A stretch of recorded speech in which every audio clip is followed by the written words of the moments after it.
Melepaskan dari kawasan metropolis Sembruk 70 Denpasar. Selamat siang Sobat Kreatif, balik lagi bersama Elsin dan juga Kara di edisi 15 Januari 2017 bersama Remaja Berprestasi.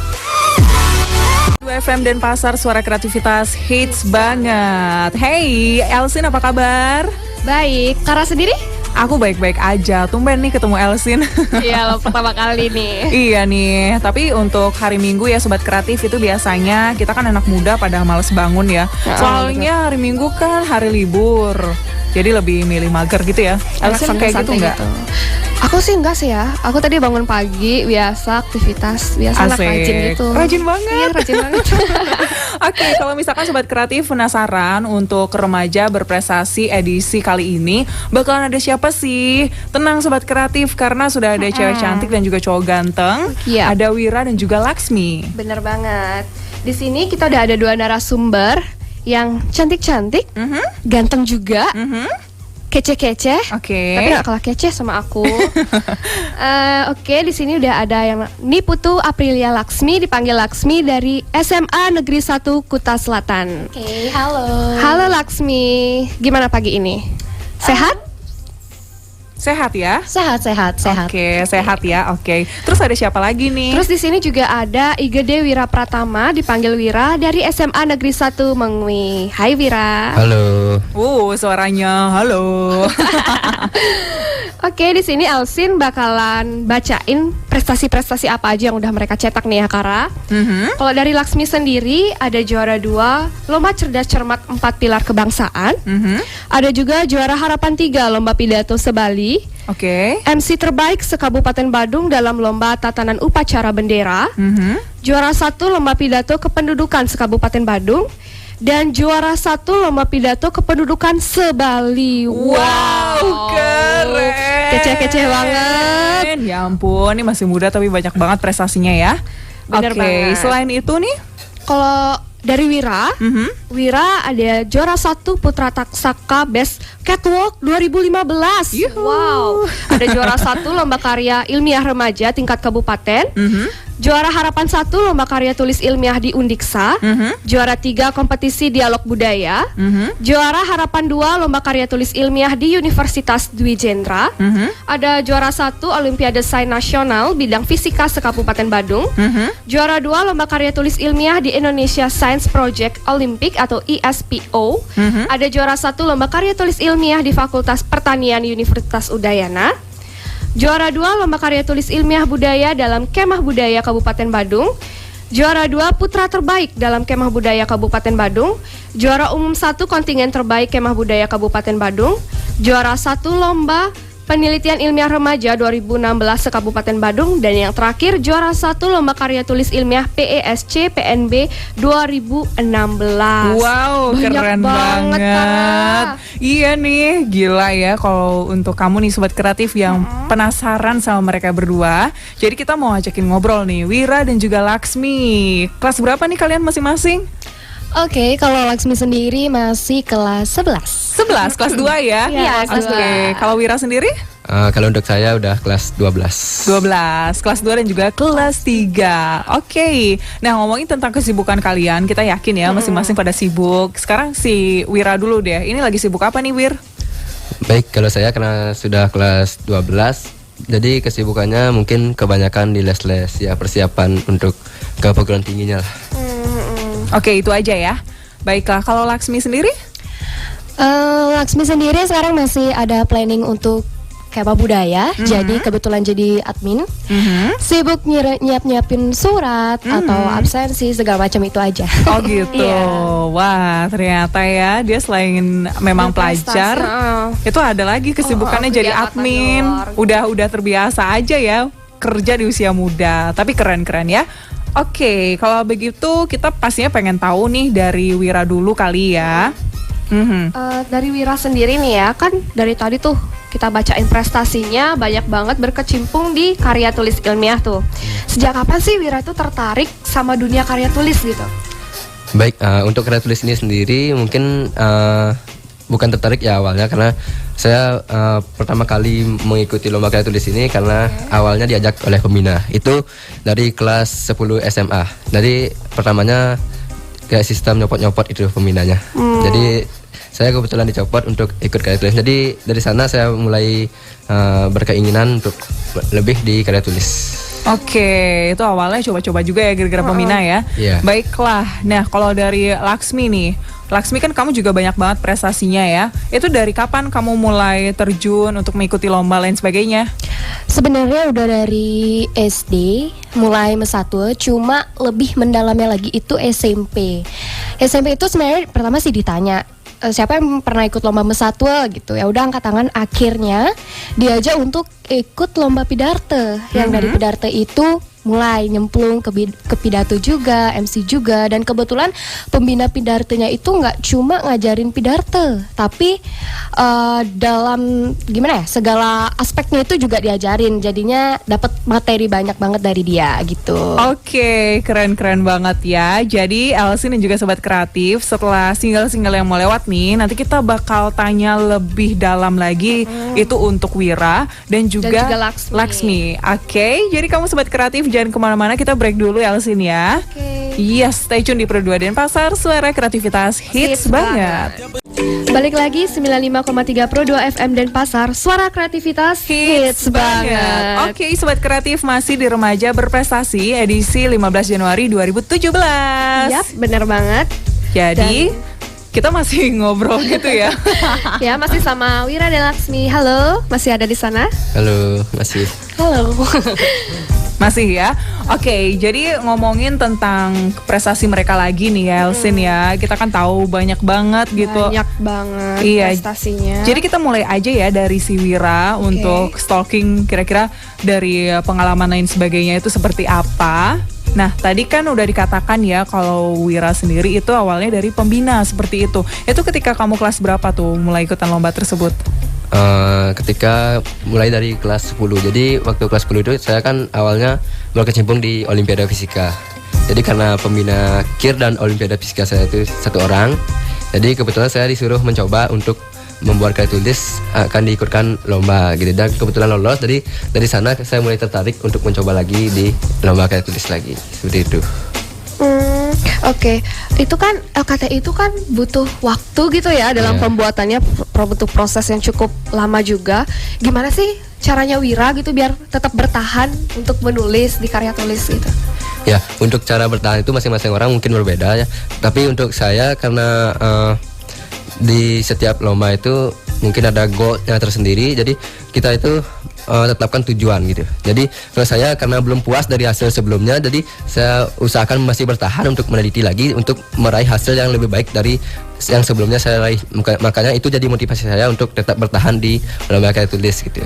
Oke deh. Nah, keren. Dari karya tulis kamu sendiri nih ya Wira ya, pasti awalnya kamu nggak terlalu tahu lah ya basic tentang cara menulis seperti itu, karena nggak mungkin kan kita misalkan pengen jadi penyiar langsung tahu gimana cara makainya lain sebagainya seperti itu. Nah, kalau dari kamu sendiri nih, kira-kira kesulitan yang pernah kamu hadapi itu apa aja sih?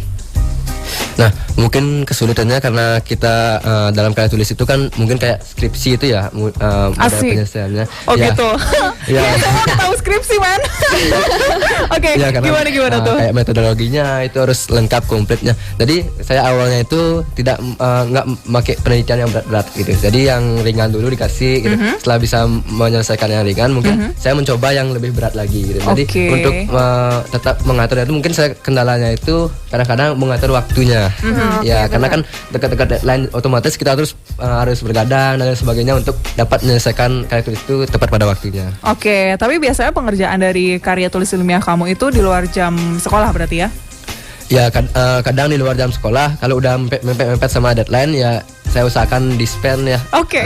Saya usahakan di-spend kerja dari pagi. Baiklah. Gitu. Nah, dengar-dengar nih kalau karya tulis ilmiah yang dibikin sama si Wira itu kan tentang pertanian. Itu yang menang lomba atau gimana? Jadi untuk karya tulis saya ini yang lebih ke pertanian ini, kebetulan itu pertama kali saya dapat medali di tingkat nasional. Wow, nasional, keren, banget sumpah. Oke, mungkin kita mau tanya dulu nih tentang karya tulis ilmiah yang tentang pertanian tersebut. Kok kamu ngangkatnya pertanian? Itu usulan dari guru-guru kah atau memang kamu yang pengen? gitu? Ya, kalau pertanyaan itu saya angkat mungkin dari lingkungan masyarakat ya, karena kan itu dari ide sendiri, karena dari baca-baca jurnal juga kita kan sekarang ini masyarakat lebih sedikit untuk yang mau berkecimpung di bidang pertanian. Jadi teknologi yang terbaru sekarang ini kan ada pertanian indoor, itu mungkin baru di Jepang ya, pertanian indoor. Nah, tapi yang saya angkat dalam penelitian ini, yang titik utamanya itu bukan pertanian indoornya, tapi saya membuat inovasi baru, yaitu menggunakan sonic dam atau gelombang bunyi yang dialirkan ke air. Jadi gelombang bunyi yang merambat di air itu dapat merangsang pertumbuhannya agar lebih cepat. Gitu. Asik. Nah, gelombang bunyinya itu dapatnya dari mana dong, Wir? Ya, gelombang bunyinya itu saya buat dari sound, nanti saya hubungkan dengan adanya rangkaian, itu saya masukkan ke hidroponiknya itu. Jadi gelombang bunyi ini berasal dari suara burung, tapi suara burungnya itu tidak terdengar karena udah diredam oleh rangkaiannya itu. Jadi langsung mengalir gelombangnya. Wow. Dari suara burung. Elsen, gimana kamu bayanginnya? Jujur aku gak bisa kebayangin tiba-tiba dari suara burung, gelombang, tanaman. Iya benar. Wow. Itu untuk burung yang hinggap doang atau dikumpulin dulu kayak disimpan gimana sih? Ya, suara burungannya ini kan nggak mungkin kita rekam ya, kita ambil dari rekaman yang udah ada. Benar.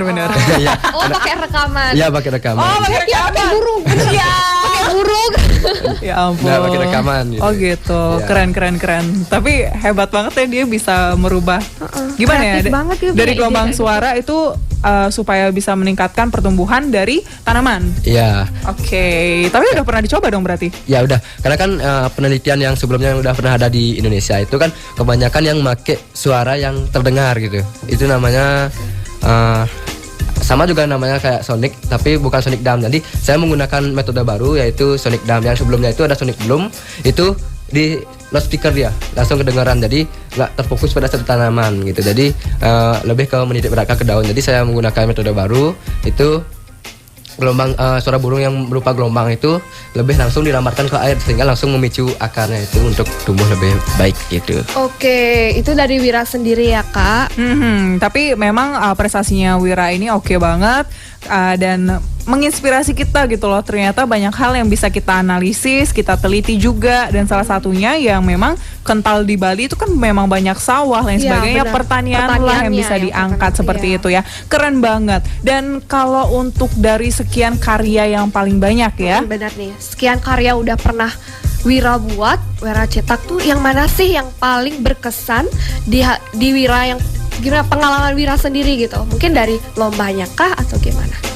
Mungkin seperti yang saya sampaikan tadi, mungkin yang paling berkesan itu mungkin di karya yang pertanian ini, karena ini yang pertama kali mengantarkan saya untuk meraih medali di tingkat nasional seperti itu. Wow, keren ya. Gak cuma kerennya Wira aja yang mesti kita konsenin untuk siang hari ini Sobat Kreatif. Tapi setelah ini kita bakal ngobrol sama si Laksmi. Yes, stay tune ya. Balik lagi di 95,3 Pro 2 FM dan Pasar, suara kreativitas hits banget. Oke, Sobat Kreatif, di menit ke-37 lepas dari jam 11 siang ini, Tara dan juga Elsin masih nemenin kalian semuanya ya, tepatnya di Remaja Berprestasi. Yay. Oke, masih bersama Laksmi dan juga Wira. Jadi kita masih bakalan tanya-tanya itu tentang prestasinya, terutama si Laksmi ya. Yap, bener banget. Untuk Laksmi sendiri nih, karena Laksmi sendiri kan lebih banyak berprestasinya itu di bidang pidato. Kenapa sih Laksmi tertarik di bidang pidato itu sendiri? Kenapa nggak bidang yang lain kayak gitu? Awalnya nggak tertarik banget sama pidato, cuma itu balik lagi gara-gara dulu SMP ditawarin untuk pidato, jadi dari sana dapat feel-nya gitu, nikmatin banget, yang akhirnya berjalan udah dapat prestasi pidato. Jadi semua guru tuh kayak kamu ikut pidato, akhirnya dari sana kayak oh iya ayo gitu aja. Tapi sebenarnya malah lebih suka di bidang tari malah. Nari yang modern atau yang tradisional? Yang tradisional. Oh gitu. Oke, tapi kan ngomongin tentang prestasi kamu ya, melihat prestasi kamu itu banyak kan pidato seperti itu ya. Dan kalau ngomongin tentang pidato itu sendiri, itu kan nggak banyak orang gitu yang bisa berbicara di depan umum. terus mesti hafalin materi lah, belum lagi body language kita di depan itu kayak gimana, seperti itu. Nah, itu memang berjalan gitu aja nih akhirnya kamu suka gara-gara pidato tersebut. Sebenarnya sih orang tuh gampang-gampang aja untuk ngomong, cuma biar dapat kayak kita ngomong sesuai tanpa kelihatan kayak menghafal. Terus sebenarnya kalau gestur sendiri itu otomatis banget datang sesuai dengan konteks yang kita hafalin gitu. Jadi untuk belajarnya sih jalan gitu aja, tapi tetap kadang pembina ngasih kita, kamu kalimatnya kayak gini, enakan kayak gini deh, kayaknya tangannya diginiin, terus tekanannya segini aja, paling kayak gitu. Oh, seperti itu ya. Karena nggak semua orang ya Kak bisa percaya diri gitu ngomong di depan banyak orang gitu. Emang susah banget nyetabilin gimana sih kita biar kita tuh kayak ngomong tanpa memorize gitu. Jadi emang bener susah sih sebenarnya. Terus cari percaya dirinya juga kadang nih latihan di kaca sendiri kan, di kaca itu tuh tampilannya bakal beda kalau udah kita dilatih di depan orang banyak. Malah bakal lebih jelek kalau di depan orang banyak gitu. Oke. Karena kalau di depan cermin ya kita doang. Ya kita doang masalahnya. Gak ada yang ngoreksi, oh nih kayaknya oke nih, keren ya, gini aja ya, gini aja ya. Iya benar. Tapi kalau dari depan umum beda lagi ceritanya, sobat kreatif ya. Selama ini nih pengalaman yang udah Laksmi jalani mengikuti lomba-lomba sekian banyaknya, ada nggak sih kesulitan yang pernah Laksmi alamin gitu? Kesulitan kalau untuk diambil dari pidato ya, kesulitan itu bener kayak gimana ya, match materi dengan materi pidato kita dengan tema yang ada. Kadang di mata kita ini udah menyangkut kok, ternyata dari pembina belum. Terus itu yang pertama, nyari materi. Kedua, untuk ngafalin, bisa-bisa sampai kayak nggak makan, bahkan tidur tuh kayak pagi-pagi terus tidurnya nggak tenang, selalu aja kayak bawa beban gitu, kayak karena udah dikasih tanggung jawab, kalau nggak aku pegang banget ya bakal ngecewain gitu. Kadang kesulitannya gitu aja, menghafal terus karena menghafalnya ya. Baiklah, tipe yang sangat bertanggung jawab ya. Kalau Elsin dikasih tanggung jawab kayak gitu gimana dong? Kalau jujur ya, kejadiannya kemarin aja aku bisa lupa sebenarnya karena gitu. Cepet banget lupanya, serius. Oh, jadi fokus sama apa materi yang bakal dibawakan besok. Jadi yang kemarin lupa. Yang kemarin udah lupa gitu. Oh gitu. Tapi kalau sama Kara tenang aja, kayak nggak bakal aku lupa. Oke, balik lagi untuk Laksmi sendiri ya. Dari sekian banyak pidato, itu sebenarnya kamu lebih suka pidato atau pidarto? Itu kan bedanya kalau nggak salah bahasa Bali ya. Bedanya bahasanya. Sebenarnya awal nyoba pidato itu agak aneh, malah lebih suka pidato karena mungkin karena udah terlalu pidato gitu ya, gampang dapet intonasinya. Tapi tiba-tiba dipindah ke pidato kok aku susah ya, kayak malah enggan gitu. Tapi lama-lama dapet aja sih feelnya, malah lebih enak sekarang pidato. Oh gitu ya. Jadi intinya sih dari kebiasaan aja deh gitu ya. Yang mana paling sering diambil itu yang paling gampang kayak gitu. Oke, kalau kita berdua mau tanya, lebih suka pidato sekarang? Kalau untuk sekarang pidato. Karena pidato untuk ngafalin juga kayaknya bahasanya tuh ya ampun, kayak bahasa dewa kali ya bisa dibilang. Bahasa Balinya tuh bahasa Bali halus banget, jadi kayak kadang nggak ngerti arti juga gitu. Makanya lebih enak pidato kalau sekarang. Oh gitu kalau sekarang ya. Baiklah kalau begitu. Jadi mungkin kita mau tanya lagi.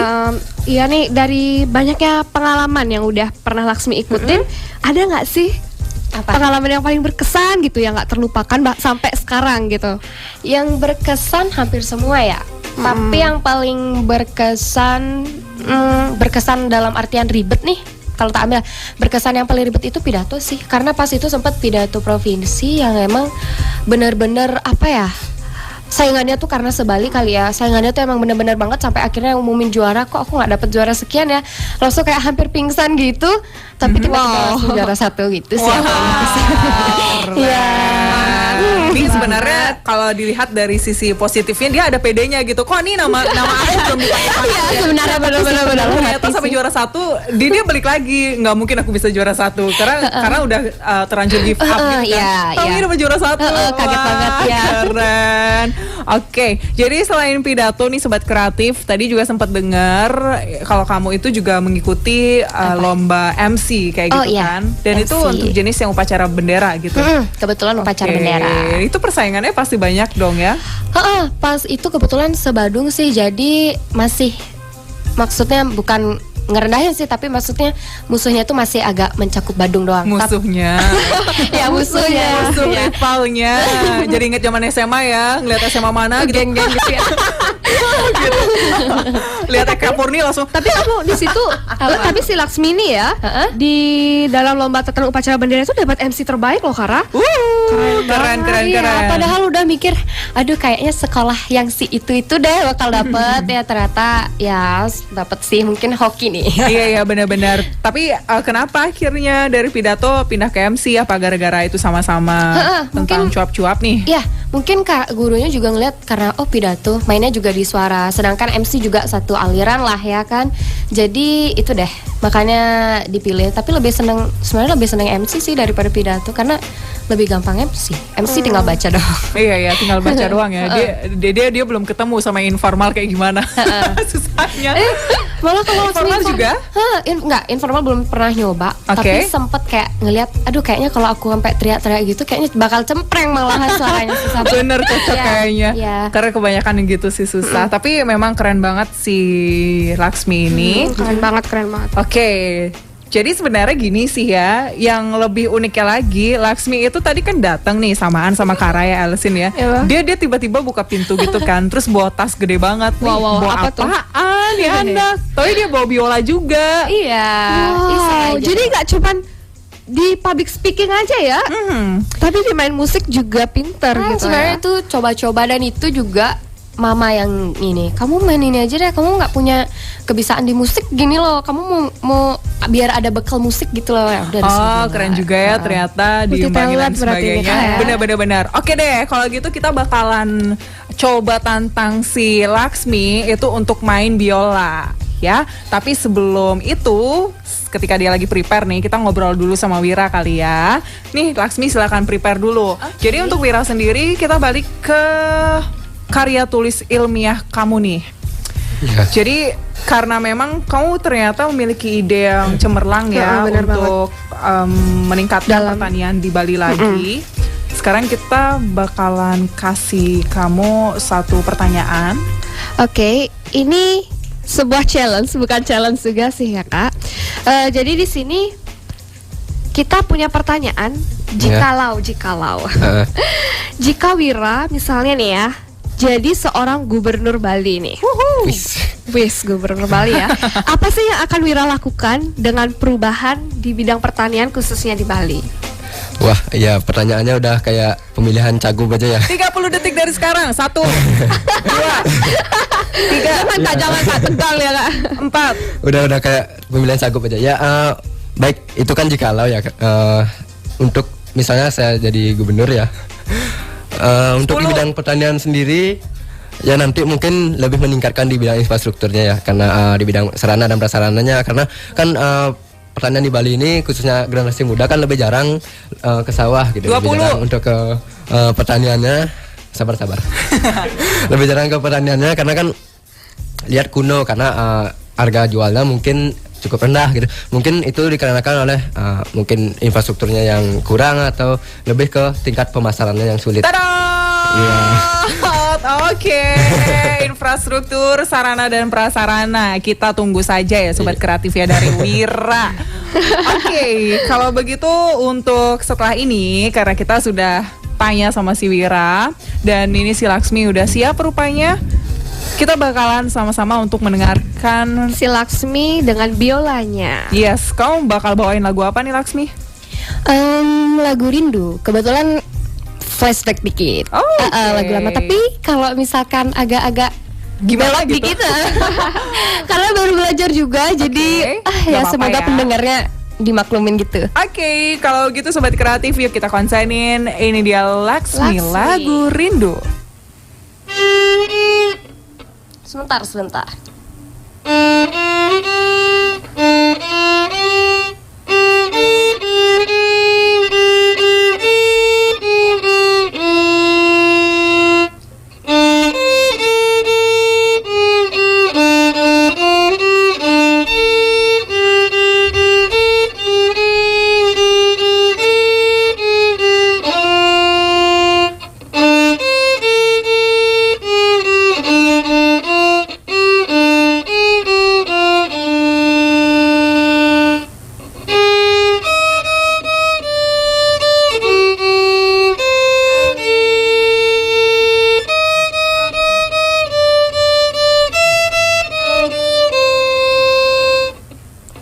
sana aja.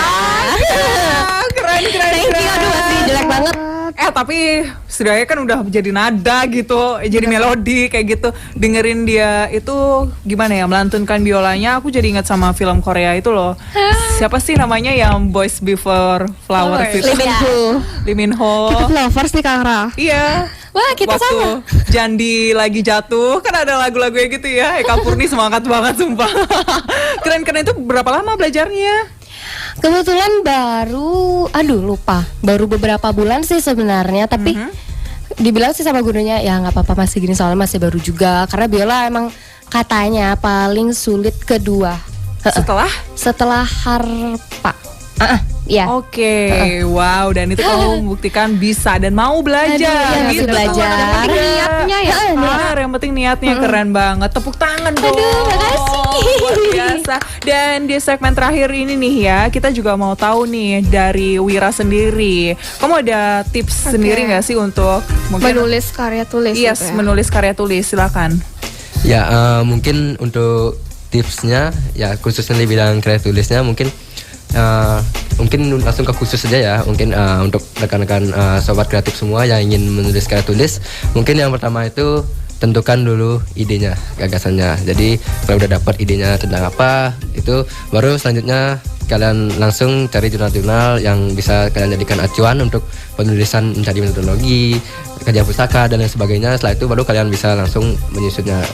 Tergantung juga metodologi yang kalian gunakan. Kalau eksperimen ya kalian mulai eksperimen seperti itu. Oke, jadi seperti itu ya. Dan untuk Laksmi sendiri, gimana caranya biar pede maksimal Pede. kayak kamu? Sebenarnya agak susah, harus timbul dari diri sendiri juga sebenarnya. Kalau misalkan lagi pidato nih, mau nggak mau harus bawa prinsip aku yang paling bisa. Asik. Dari sana ada sisi positifnya, kita bisa pede. Itu aja sebenarnya. Anggap aja diri kita paling bisa. Tapi kalau udah lagi balik ke alam kita biasa, kita harus tetap ngerendah. Gitu aja. Oke, super banget nih. Anak-anak inspirasi banget ya. Untuk kalian berdua nih, Wira dan Laksmi, bisa nggak sih kasih pesan dan kesan untuk sobat kreatif di rumah gitu? Dan juga apa harapan kamu ke depannya? Mungkin jangka pendek atau jangka panjang ya boleh. Dari Laksmi. Oke, aku dulu. Jadi kesan dan pesan sebenarnya untuk sobat kreatif nih. Kalian sebenarnya pribadi pasti punya potensi, dan memang kadang potensinya itu belum keluar jadi bakat. Jadi kalian harus gimana ya? Harus bisa mendalami potensi kalian biar nanti keluar jadi bakat. Nah, dari sana kalian bakal punya kayak apa ya? Kayak bekal untuk nanti, dan kita juga tahu kayak oh, aku bisanya di bidang ini, kira-kira nanti nyambung udah bakal ke sini, nanti bakal ke sini gitu. Dan pesannya pasti itu pesan juga sih sebenarnya. Pesannya itu lagi, oh ya, kalau mau ngerjain sesuatu, coba kita jangan pikirin stresnya aja. Kebanyakan gitu ya. Jadi kayak males gitu. Aduh, aku mau ngerjain ini males deh. Sebenarnya jangan mikirin stresnya aja, tapi jalanin, karena kalau udah dijalanin tuh kadang nggak kerasa gitu. Oke, Berarti kalau- jalanin aja gitu ya. Wira sendiri? Kalau untuk Wira gimana?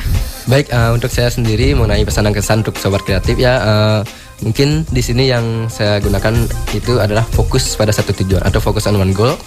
Jadi sebenarnya seperti yang dikatakan Laksmi itu, semua orang sebenarnya mempunyai potensi diri. Jadi semua orang mempunyai bakat dan keahlian di bidangnya masing-masing. Intinya apa tujuannya, apa goal dari kemampuannya itu, apa yang dia inginkan. Jadi itu yang dia fokuskan sehingga tidak campur-campur dia. Nah, jadi yang kedua itu jangan takut gagal. Jadi kebanyakan di sini sebelum belum mencoba udah takut duluan. Kalau gagal gimana gitu. Jadi intinya di sini jangan takut gagal dan jangan putus asa ketika kalian mengalami kegagalan. Jadi banyak mungkin yang udah jatuh gitu, yang udah mengalami kegagalan, takut mencoba lagi gitu. Jadi intinya di sini terus mencoba walaupun gagal, karena gagal itu adalah awal dari keberhasilan. Sudah banyak yang membuktikan seperti itu. Termasuk saya sendiri sempat membuktikan seperti itu. Ya, benar. Boleh dong aku nambahin? Jadi sebenarnya kalian jangan pernah mikir kalau potensi kalian itu masih rendah. Kayak Laksmi sempet adalah orang mikir cuma pidato, kayak disepelekan gitu. Tapi sebenarnya hal kecil pun yang kita tekunin bakal besar. Jadi kalian potensi apapun yang kalian punya, coba ditekunin, siapa tahu hasilnya besar. Kita nggak tahu nanti kita kedepannya kayak gimana. Jadi tekunin juga. Oke deh, jadi seperti itu ya. Dan yang terakhir nih, ada yang mau disampaikan nggak dari Elsin? Untuk Sobat Kreatif ya, jadi project ini merupakan kerjasama antara komunitas Sadar Sehat dengan RRI, Pro 2 FM Denpasar dan penerbit media Hindu Jakarta. Dan komunitas Sadar Sehat mengumpulkan remaja berprestasi dari seluruh SMA di Bali untuk berbagi cerita sukses mereka untuk dapat menginspirasi serta memotivasi remaja lainnya untuk turut berpartisipasi. Nah, untuk Sobat Kreatif juga yang mungkin belum konsenin remaja berprestasi ini dari awal ya, kalian bisa masuk ke web kita di www.sadarsehat.org. Dan kisah-kisah inspiratif di sana juga telah dibuatkan artikel, jadi kalian bisa baca di website tersebut. Oke, kalau begitu terima kasih banyak ya untuk Wira dan juga Laksmi karena sudah meluangkan diri untuk mampir dan juga berbagi kisah nih dari kalian ya. Semoga bisa menjadi inspirasi juga untuk Sobat Kreatif ya. Oke, bye. Dan terima kasih juga untuk Elsin nemenin Kara untuk siang hari ini. Kita ketemu minggu depan ya. Oke. Kalau begitu Sobat Kreatif, kamu jangan kemana-mana karena setelah ini bakalan ada yang namanya Just Musik. Nanti kamu bakal konsenin juga single-single hits yang Pro 2. Nanti aku juga bakal balik itu di Kepang alias Kepo